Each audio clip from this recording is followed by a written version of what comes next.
Yeah, sure. That's a great question. Um, in the car business, they use a lot of fancy terms and fancy language that sometimes kind of goes over people's head. But in the car world, you've got what they call subprime. Okay, that's the fancy for anybody that doesn't have perfect credit, which in our reality could be anywhere from 650 and below, which ironically is where most of America is when it comes to credit on average. It's probably somewhere around 640, 650. Um, Now, prime would be anything above that, depending on what kind of bank you're dealing with. Because a lot of your banks do get into auto lending. The ones that Chase, Fifth Third, Huntington, Capital One, and then of course dealers have their own special banks just for those banks. Ford has their own, so does Nissan, so does Chevrolet. But to go directly to your question, is credit an issue? Does credit stop you from having, the ability to get a car? No. I've spent the vast majority of my experience as a sales manager and as somebody that's worked the desk and put deals together, help people get approved. I've worked in finance as well, also. I've had a lot of experience when it comes to people that have challenged credit. I'd say most of my experience has been helping people that don't have the best credit get approved. And of course, there's a method to the madness. There's certain things that the bank wants to see, regardless of whether you've got great credit or bad credit. They want to see a certain amount of stability on how regular your income is, how long you've been getting that income. They want to see a certain amount of consistency with where you've been living, that you're in the same place for a long time, you're not moving around a bunch. Because if they can't find you, then they can't get the car if you don't pay for it. And then, of course, they want to look at the depth of your credit profile, how long you've been borrowing, how well you've been paying on what you borrowed, and what lines of credit you're keeping open and paying well on. Those are the basics. A lot of people also kind of think, well, my credit isn't too bad, but I don't make a lot of money. I'm on fixed income. That's fine.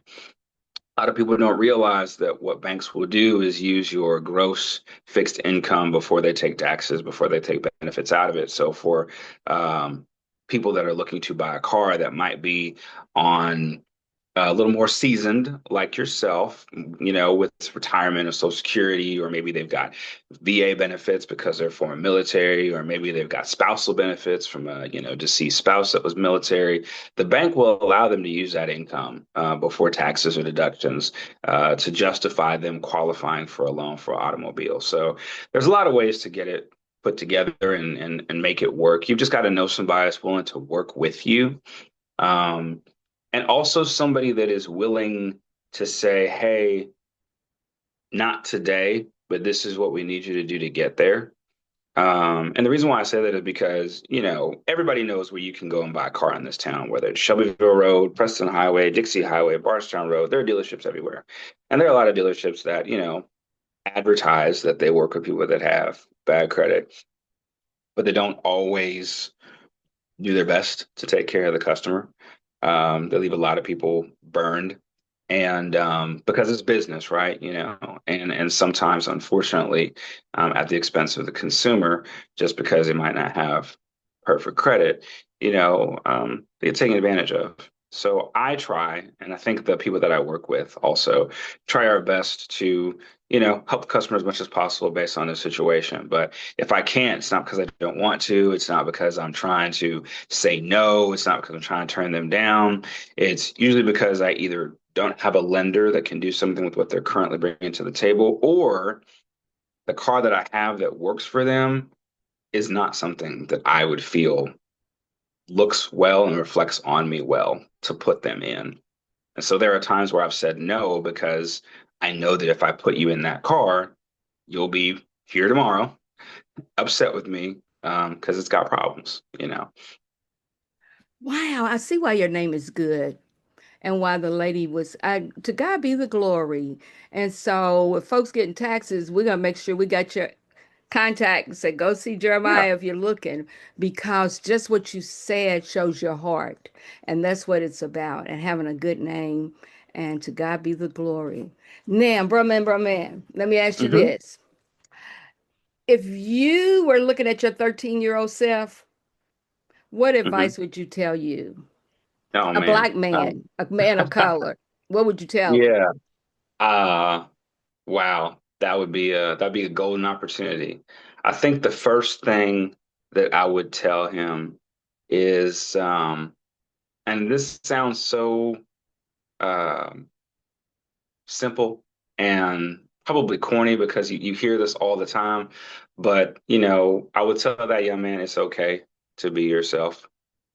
I would tell that young man that regardless of what the outside world may tell you it means to be a black man, that there is a wonderful variety of ways to express that. There's no single stereotype, there's no single mold. And I think a lot of times, especially when I was younger, and it's even worse now, we try to have these cookie cutter, templates of what it means to be this, what it means to be that, what it means to be a reflection of this. And first and foremost, of course, we're both people of faith. So that supersedes everything, right? Your identity obviously means more all these other things. And the beautiful thing about being a member of the body of Christ is that regardless of where you come from or what your age is or what you look like or your ethnicity, we all belong to that body. And that's your first primary identity. And it's hard to realize that because unfortunately the world does a very good job of hiding that from you, because they'll look at you a certain way. They'll put you in a box, you fill out an application, you got to mark off what you are, you white, black, Asian, whatever, so, all around on a day-to-day basis, the world will try to tell you, you're only this, when God says something completely different. So the first thing that I would tell myself is that, it's okay to be you. Um, I think the second thing that I would tell myself, because I was very fortunate um, I was very fortunate to have a father, very fortunate to have a father that was intentional in how I was raised. And so I knew that there was a promise in my birth, there was a promise in the life that I was given. Um, and it didn't just come from a hope and a dream that they'd have a healthy baby boy, right? But that both my mother and father, prayed for me to be born and prayed for me to have, a destiny. And I think because I knew that early on, um, you kind of start believing that in order to pursue this grand destiny that God has for you, that it's going to be some sort of golden brick road, right? Like the Wizard of Oz. And we're just going to dance and sing and we're going to make our way to the top and we're just going to ease on down the road and everything's going to be all right, And it doesn't really work like that, and it makes me think of Joseph, it's like I had this dream and I was among the stars and I was the brightest star. I was in the field and I was the tallest stalk and everyone was bowing down to me and everyone around him was like, "What are you talking about?"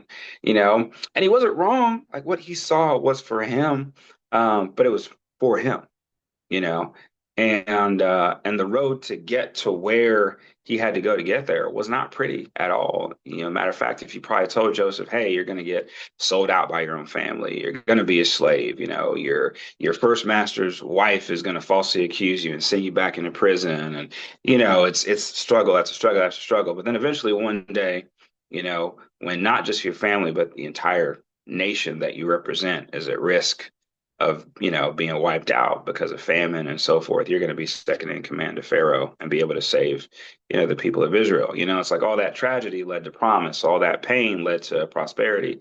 And I haven't reached the ultimate of what God has for me. I know that I haven't, but I do know that I made the mistake of thinking that failure was not a part of my story. Uh, that it wasn't allowed. And so I came, whenever I messed up, whenever I failed, whenever I succumbed to my own ignorance or arrogance, I would take it really, really hard. Because somewhere in the back of my mind is like, I'm not supposed to fail. I'm not supposed to, get stuff wrong. Like everybody else can do this, but not me. Because, I'm the one, I'm the child of promise, I'm the one. And And I would have told my 13-year-old self, boy, chill out. You gonna fall, you're gonna bump your knees, you're gonna scrape your toes, and that's okay. Matter of fact, the more you do, the better, because that just means that you're trying, and you're probably gonna get a little bit closer to where you're supposed to be going. Just keep your eyes on the prize, keep the main thing, and as long as you keep him first, you'll be all right. You said a couple of things, boy, that just excited me. First of all, that your parents spoke into you. Sometimes I think folks don't see the need to do that with young people, to pray for them and tell them because it plants a seed. And then you mess around and said that you are a knower.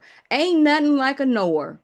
Because so the failures only makes a comma. Once you know what you know it's not a period.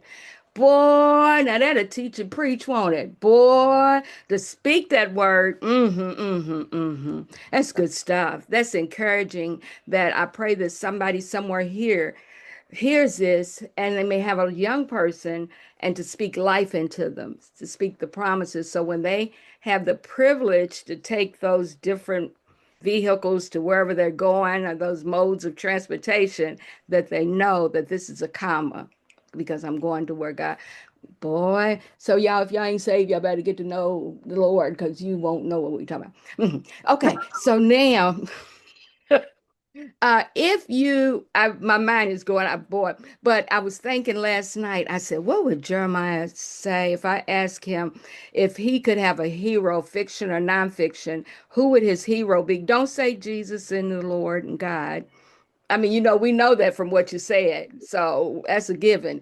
But so fiction or nonfiction, who would your hero be and why? Ah, man, that's a great one. I think.